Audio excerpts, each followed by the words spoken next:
to this edition of Shergroup on the Sofa. I hope wherever you are in the world today, you're having a good week. It's nearly Friday when we record this, and the sun is shining where I am. Hope it's nice where you are.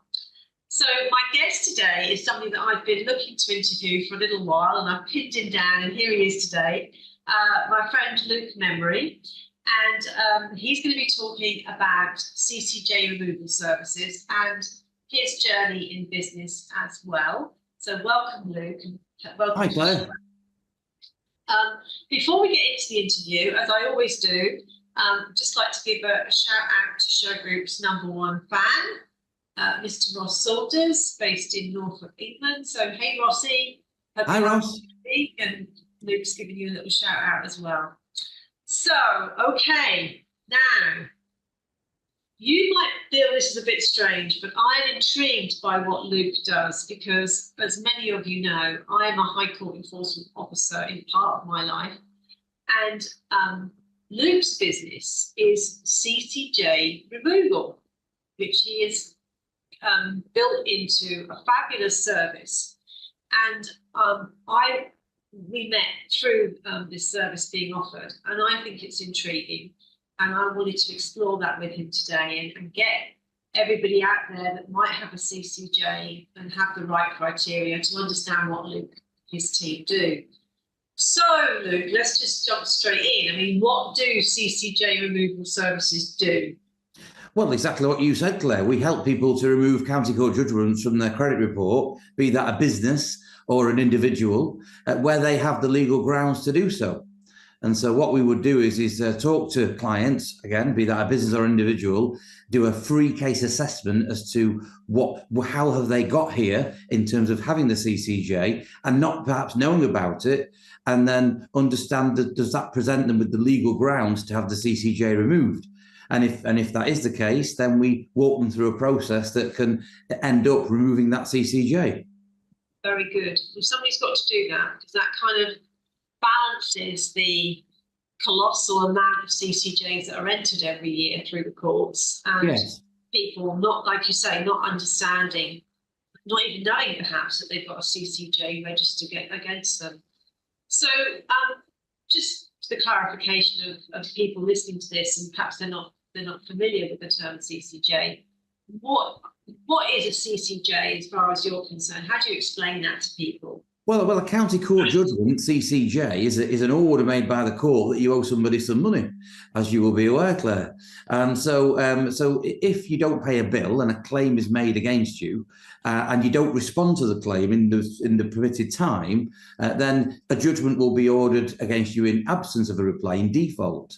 So, which is most of the judgments we deal with. Yeah. But a judgment is an order of court that says you owe this money to this company and they have an entitlement to collect it from you. And that judgment, if it's not dealt with, will stay on that person's credit report for 6 years and could get worse because then, of course, it could escalate to High Court enforcement, to bailiffs, to debt collectors, and then the situation only gets worse and the debt only increases. And, of course, I think some of the organisations that are taking CCJs against their customers or patrons, I'm not quite sure how you would call it, because it's parking fines, isn't it? I mean, that's quite something that you deal with. Absolutely. Did you say to me utilities as well? Is that where a lot of judgments come from? Well, it's a mixture of things, really, but parking tickets is a big one for sure. And I think part of the reason for that is that people are still not really sure that they have to update the V5C logbook for the vehicle. Right. And so they'll update the driving licence when they move home, but they won't always update the V5. It's a secondary thought. And as a consequence, that's where the parking companies get all the data from, the DVLA. But right, they're not looking for Claire, they're looking for your vehicle registration number. Yes. Which means that's linked to the V5. So if that's not been updated, it's going to go to the old address. Yes. So if the initial ticket is sent to the old address, the likelihood is that the following court papers will also be sent to the old address, And that's why a lot of people who we deal with don't know they had a CCJ. They've come to get the remortgage only to find that they've got this judgment that might be 12 months old or longer, and it's been sat there, but they didn't need to use the credit status up until now when they need the remortgage, and now it's a problem. I mean, who knew that? I mean, I knew about obviously updating your driving license when you move house, move address, but I didn't know you had to update your B5. That's right. A little known fact. Well, I'd hope it's more common, but a lot of the people we deal with seem not to know about it. So maybe it isn't, But I'm one of those people. You're one of those people. Well, and also you see, it can come with a fine of £1,000 for not keeping it up to date. So it's there's more consequences to that than you realise. Yes, well, I think the current car we have is with the address that we live at, so I'm good. But for the future, and for everybody else listening, that's a really important point. So, I mean, I've had friends who obviously come to me because of what I do, and they've had a CCJ registered against them for a parking fine. Mm-hmm. And I get them to go through the appeal procedure, and obviously that's what your service does. And what I love about your service is you professionalise this into a process so that you evaluate the case, and then you tell people whether they have a chance of being able to get the CCJ removed. I mean, what is the success rate of a CCJ being removed in your experience? Well, it's very high, because we only take cases on that have that meet the right criteria. Yeah. So if we get somebody that says, "Oh, I got the court paperwork and I just didn't deal with it at the time, and I just chucked the papers in the bin," then that doesn't really work. There might be other reasons why it wasn't dealt with properly, but generally speaking, people that we deal with didn't get the papers at all, or they were prevented from getting them for some reason. They might have been in hospital, they might have been abroad. You might have been working away. We've had a lot of people that work offshore on oil rigs and in the Middle East. And so if you're away for 3 or 6 months at a time, we've had Royal Naval employees that come to us. And so if you can demonstrate that you weren't there to deal with the claim form at the time it was served, then that gives you the legal grounds. Just to go back on a point, so we don't help people to defend a parking ticket in the sense that, oh, I shouldn't have got the ticket because I disagree with the charge. Right. That's dealt with by an organisation called Poplar, Parking on Private Land Appeals.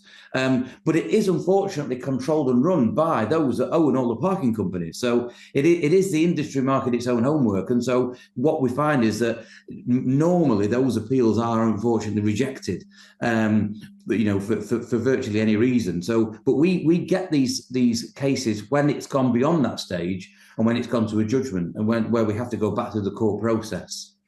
Yes.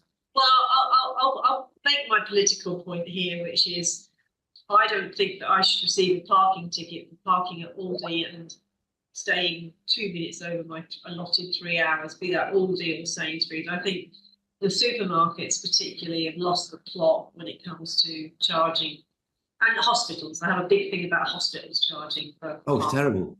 We deal with a lot of doctors and nurses, that have rushed to work to do an operation or to cover somebody else's shift, and they've parked and then they get a ticket and then the judgment at the end of that as well. I think the hospitals in particular is a particular outrage. I think that there should be something done about that specifically, but I also think that there is a tolerance where you can overstay your welcome. I think 10 minutes is the legal minimum now, but how widely that's being enforced is questionable, to say the least. Well, if you don't agree with being charged, those that are listening to this broadcast, if you don't agree with parking fines at hospitals and supermarket car parks, do put the comments on YouTube. We have quite a vocal YouTube channel, 8,500 subscribers. And they're pretty vocal about what they think about things like this. So we definitely want to hear your views around that. But as I say, Luke is one of the good guys. He's actually trying to do something to ease the situation. Although, of course, as he said earlier, he can't completely solve it. But I love the fact we're doing something. Yes, absolutely. We're trying. And in terms of this process that you've built, how long does it take from the time you get a case to the time, is it a fairly standard time, or does it depend on which part of the country you're in?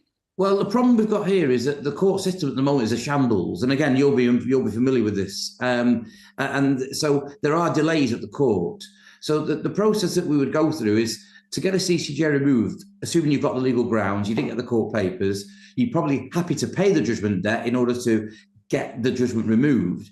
But that mediation process takes 4 to 6 weeks with most of the parking companies that we deal with all of them. I think there's 181 parking companies in the UK.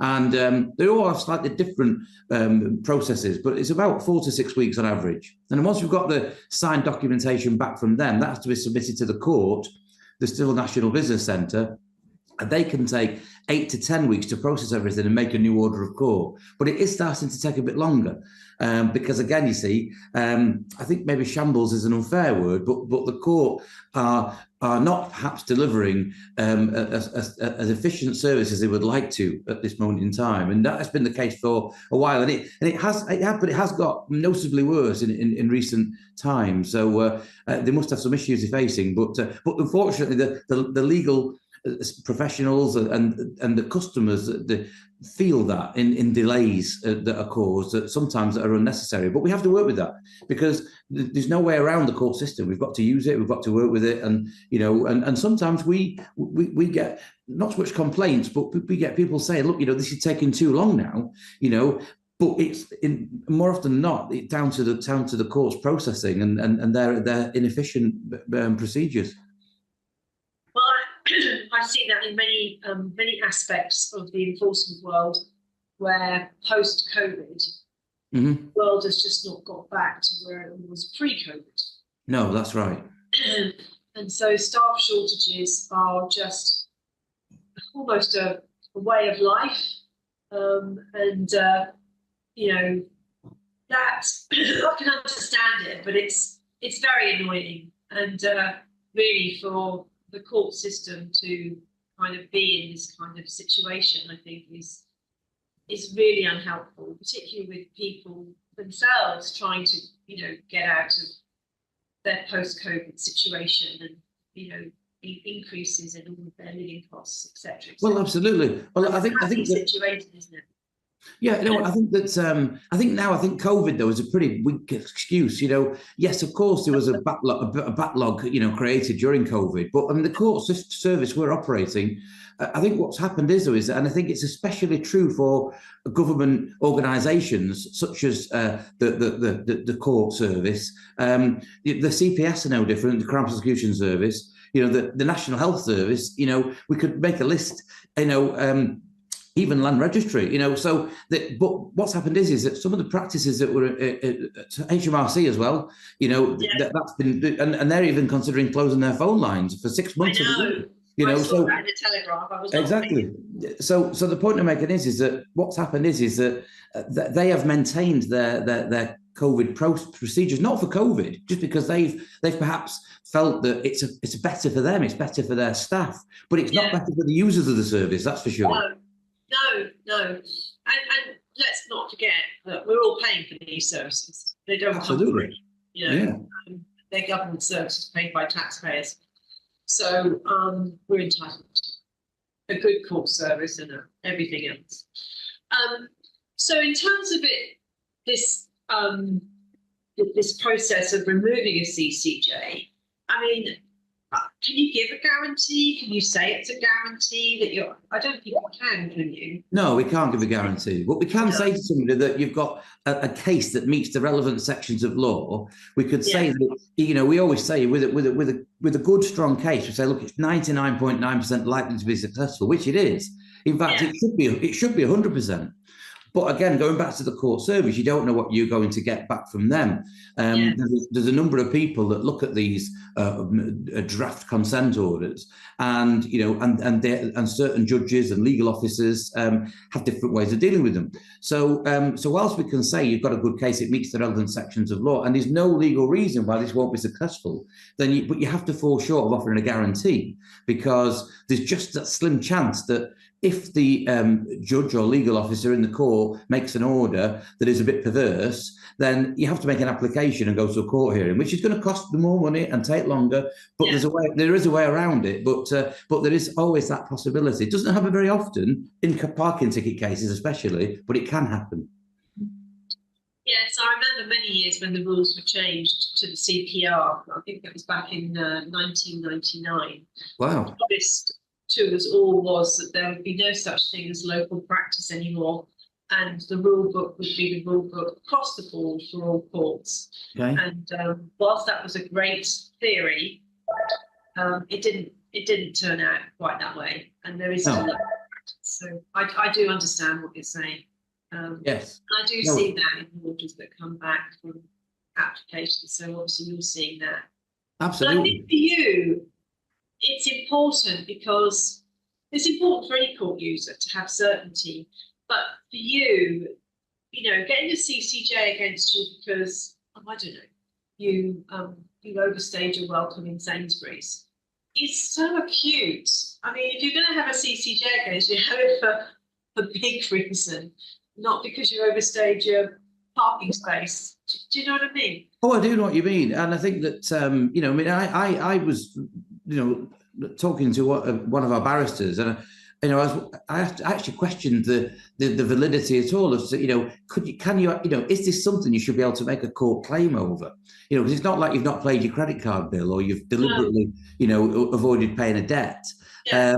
And for it to cause such harm to people, I think it's a disproportionate consequence to the offence that has taken place. Yes. But at the moment, you see, there are people that have challenged this in the past. But the High Court have ruled that this is a perfectly valid business practice and the charges aren't unreasonable, and ever since then, the parking companies have had a free rein really to go about the business as they want to, and there was a review taking place in Parliament about the issuing of parking tickets and the policing of that, but that's been put on the back burner now.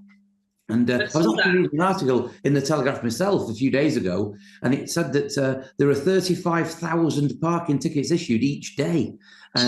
Each day, yeah, and the total bill for those parking tickets is £3.5 million a day in fines that are being issued, and that's across the board, retail parks, hospitals, hotels, any private car park. So and these parking companies, they're making millions and millions of pounds. They're a hugely successful, industry sector. But yeah, I think it's, I think it's fair to say that most people don't like this kind of this situation that we find ourselves in now. But again, this is how we have to live now. So I always say to my friends and family, if you go and park somewhere, always make sure you read the signs to know what the terms are. And if you don't like the terms, then don't park there.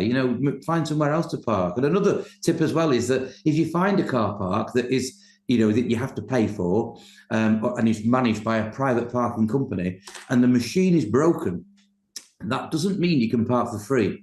It means you have to go and park somewhere else. So that's because, again, you see, you either paid or you haven't paid. Just because the machine isn't working doesn't mean you can put a sign in the window saying, "Oh, the machine is broken," because there's no attendance. It's all done by computer and camera. Yeah.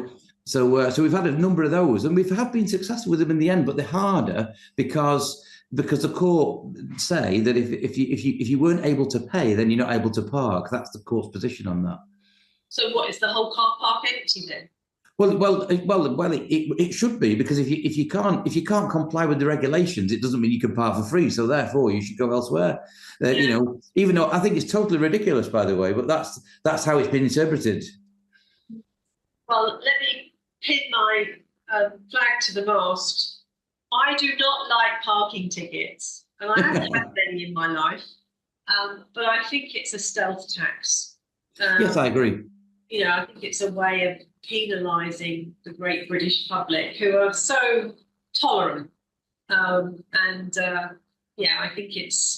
think some politicians should get hold of it and just, I'm not saying erase it, because it's a part of life now, and I'm sure it has some, when you're going to a multi-story or you're going somewhere you're going to have to pay for parking, but you know, the fact that it's in hospitals and in sensitive areas, I think it should be, somebody should just go, do you know what, we don't like that, and just have the political flag to do something about it. I agree, and just going back onto the hospitals, I think that's just a cash grab, really, because you've got people that have to go there. You can't choose not to go there. And if I think of our local hospital here in Manchester, South Manchester, in Wythenshawe, and there is actually nowhere else to park unless you want to have a 1 mile hike. So and in actual fact, it's right next to an industrial estate which has got a lot of double yellow lines around it. So you are actually forcing people to pay, and so I think it's just a cash grab on the hospital trust part, because it's they could all make their own decisions to say we're not going to do this anymore. We're going to abolish parking charges, full stop. But they won't do it because I think they make too much money out of it. Yeah, I know. I've had elderly parents in hospital and had to grab to find a couple of pound coins or whatever it is, or I think it's probably card now, but just seeing the stress on relatives' faces, having to cope with that and get into the hospital, it's just too much, just unnecessary. So, we can't change the world, Luke, but we can talk about it. What is your success rate of removing? Can you quantify your success rate? Oh yeah, absolutely. As I said before, probably 99%, or certainly in that region. The only reason why we're ever unsuccessful is if somebody has told us an untruth or has maybe forgotten what actually did happen. So if I said to you, "Oh, Claire, did you get the court paperwork?" "Oh, no, I didn't get the court papers." But then, upon investigation, it turns out that you did get the court papers and you've done something with them. Well, then that can scupper our chances. So, at that point, we've got to go back to the customer and say, well, look, remember when we first spoke, you said that you didn't get the court papers and, it had gone to your old address, but it looks like it's actually sent to your current address. And you've actually, responded to the court papers. So it's more a question of the information we're given. If we're given the right information from the start, then there's no reason why the judgment won't be removed. If there is any other failings in the service, then it would be down to the other elements. It would be down to either the claimant not responding as quickly as we would like, or the court, again, not performing an efficient process of losing papers. And we can still overcome all of that, but unfortunately, it just means it takes longer for the customer. And I share their frustration. We would love for these cases to be dealt with in half the time, and they should be. But at the moment, they're not. And it's always been. And if you think about it, it's not a surprise. If you think about just parking tickets, 35,000 tickets a day, quite how many of those go to CCJs, I couldn't tell you. But what we do know is that even from that figure, there's a lot of CCJs out there. There's a lot of people with this problem. And so you're in a very, very long queue. And, and we deal with all sorts of different people, business people, entrepreneurs, even some famous people. And they would like to get their case done more quickly and perhaps even pay a higher fee. But that service doesn't exist. There's no way of, having a higher priority process with the court. So that is where the blockage is, as we've said. But the success rate of the service is very high as long as we're told the correct facts from the start and the customer's case meets the relevant sections of law. I think the brilliant thing about your service, in a world where everything is too much trouble, yes, is that you are doing something about it. We're trying. I know you are, and I take my hat off to you for that, because people could just go, well, so what? It's 35,000. I read that in the Telegraph. It's 35,000 tickets a day. C'est la vie. But you are trying to help people. I know you can't help everybody, and I know not every case is going to meet the right criteria. But hats off to you for doing something, you and your team, because for the people you do help. I bet you're a real hero. I bet you get some lovely thank you letters. We do get a lot of good reviews. We've got over 500 five-star reviews, and everybody's very grateful for getting the CCJ removed, because it helps them to move on in life. Yeah, of course it does. They can get the new mortgage, they can buy the house, they can get the new car, they can get the job. A lot of jobs now, you get vetted for a job and you've got a CCJ, that can cause a problem. So this causes a lot of problems for people unexpectedly at the worst possible time. Yes. I mean, as you know, the High Court judgments have to be over £600 in value before they can be transferred up. Yes. And so this type of situation, I mean, they do exist, and there are companies out there that deal with parking fine enforcement in High Court. Mm-hmm. But I would prefer not to see it in High Court. I don't think High Court enforcement was designed for the parking ticket. No, I agree with you. And we do deal with some of those cases, and it's very aggressive. And people say they've had the bailiff on the door and they've clamped the car, and and look, you employ bailiffs, but some of the stories we hear is that some of these bailiffs aren't especially nice, and they're doing their job, but they can be somewhat brusque with people. And again, if it's from a parking ticket where you didn't get the letter for the ticket in the first place, you didn't get the court papers, and you didn't know anything about it, and the first thing you know about it is a bailiff knocking on your door. By then, as well, they're probably going to be asking for £2,000.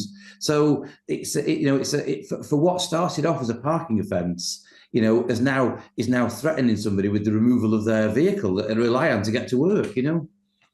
Well, what I would say to that is, if you're one of those people that are caught up in bailiff action, the bailiff should have a body camera with them, recording the conversation, which is a great leveler of keeping the conversation civil and keeping it matter of fact. So you can always ask for the body cam footage if you feel that you've come up against an aggressive bailiff. And certainly we have seen that from time to time, I'm sad to say, but it does happen. Be realistic. And if we see that a bailiff has been more than overzealous and has used bully tactics, then that bailiff can lose their license. So that's something to bear in mind. And Claire, I'm asking you a question now. With regards to that, people do often ask us who they should complain to if a bailiff has been overzealous, and who is that? Who is the organisation that they should take that up with? If it's a High Court enforcement agent, then they should take that to the High Court enforcement company. But what I would do is make a complaint to the association, the High Court Enforcement Officers Association, and they have a website. Okay. So just put that into Google, High Court Enforcement Officers Association, and it will give you the details. You can make a complaint to the association.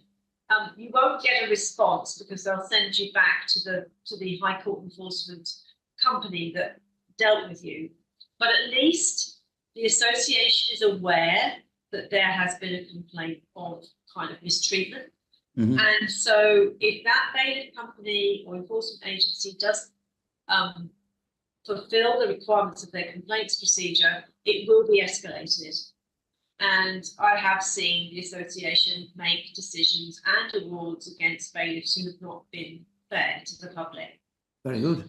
If it's not a High Court matter and it's stayed with the private bailiffs, certificated bailiffs, then CCJ is the organisation, and they're very proactive. So again, you can complain to the bailiff company, but I complain straight to the association, CCJ, CIBEA, and let them know you've got a complaint. They'll direct you back probably to the company again, but at least again, it's sort of given a sign that perhaps there's a problem here with how bailiffs are being trained and how they're actually operating in the street. Very good. So don't take mistreatment by bailiffs as a norm. Complain about it, and the industry is very keen to clean its act up, and so it will do something about it. Excellent. That's good advice. Thank you, Claire. Yeah. So in terms of how do you get new clients? I mean, 35,000 tickets a day, are they pouring through the door? Well, not really. I mean, and that's obviously just tickets that are issued on that day. So to become a judgment, it can take some years actually to get to that stage. But we get all our clients now from referrals. So I know you kindly refer clients to us, and we have a number of other organisations, solicitor firms, debt advisory firms, insolvency practitioners. And we're actively on the lookout to develop more relationships like this, where the people are getting inquiries from people that have a CCJ, but perhaps don't deliver that service themselves.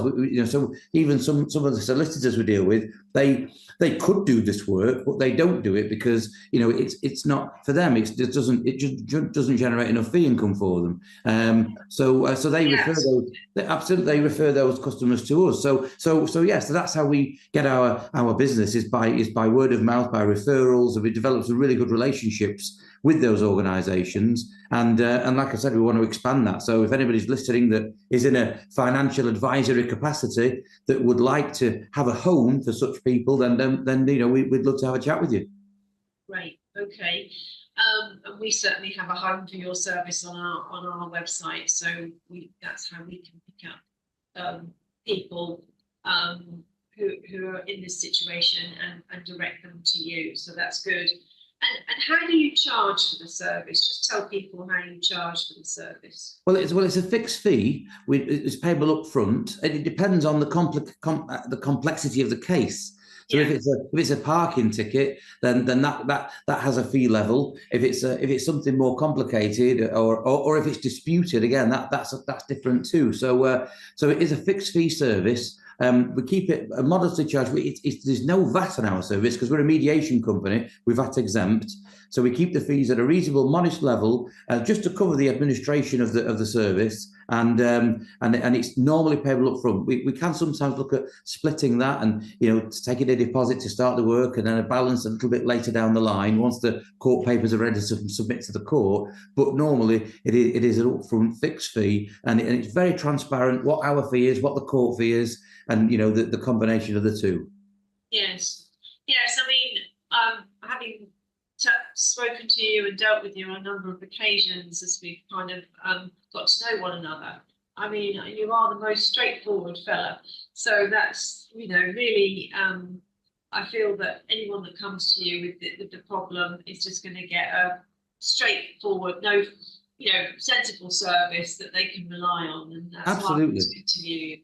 I'm very transparent, and even if not everybody can afford the fee we charge, and if they can't, we just point them in the right direction and say you have got the grounds or you haven't got the ground. So our service isn't for everybody. Some people would prefer to go through the process themselves, which comes with its own issues, and that's fine too. And if that's what they want, but at least we'll let them know, that they have a case or they don't. And if they don't have a case, and we'd say, well, look, it's no point pursuing this because you're gonna be on the wrong end of it. So at least they know where they stand at the end of our free case assessment. Brilliant. Well, we can't ask for more than that. And as I say, I take my hat off to you for actually tackling it and turning it into a process and a service that people can get hold of, and they feel they've got someone in their corner who's prepared to, in this right situation, is prepared to help them. I think that's tremendous. Well, thank you. Thank you, Luke, so much for guesting today.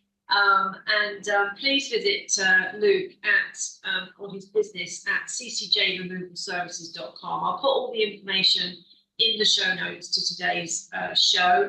And you can also connect with him on LinkedIn, which I'm sure I will definitely be posting this on my LinkedIn at LinkedIn, and it's Luke Memory.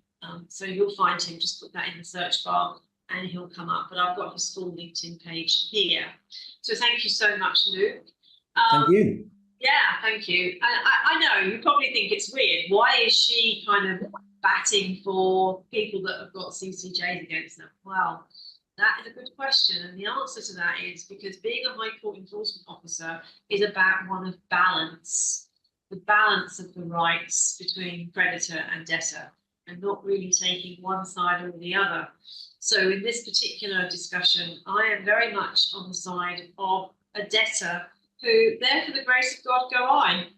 I could very easily be the person in Sainsbury's. Ask my sister. I could very easily be the person in Sainsbury's that overstayed my ticket. And I tell you what, I would be mad. So I would definitely be beating a path to your door, Luke, if that ever happens to me. So I wanted to share it with everybody else. For everything else that goes on in Shergroup, but visit shergroup.com. We have an interesting set of solutions for business people. and we want to introduce you to the interesting people we meet in our journey, like Luke. You can follow us on all our channels. We're on Facebook, Instagram, LinkedIn, YouTube, TikTok, Pinterest. I don't think I've missed anything. We'd love to connect with you on LinkedIn. We'd love you to put a comment, particularly after this show, down below, and tell us what you think about CCJs for parking, and what do you think about parking fees for hospitals and other sensitive areas, or just parking fees in general. Do you think government should just stop them and be like it is in Florida, where I live a lot of the year, where we don't charge anything very much for parking at all? But I won't talk about that. And you can also listen to today's show as a podcast. So thank you very much, everyone. Until we meet again, thank you very much. Bye-bye. Bye-bye. Thank you.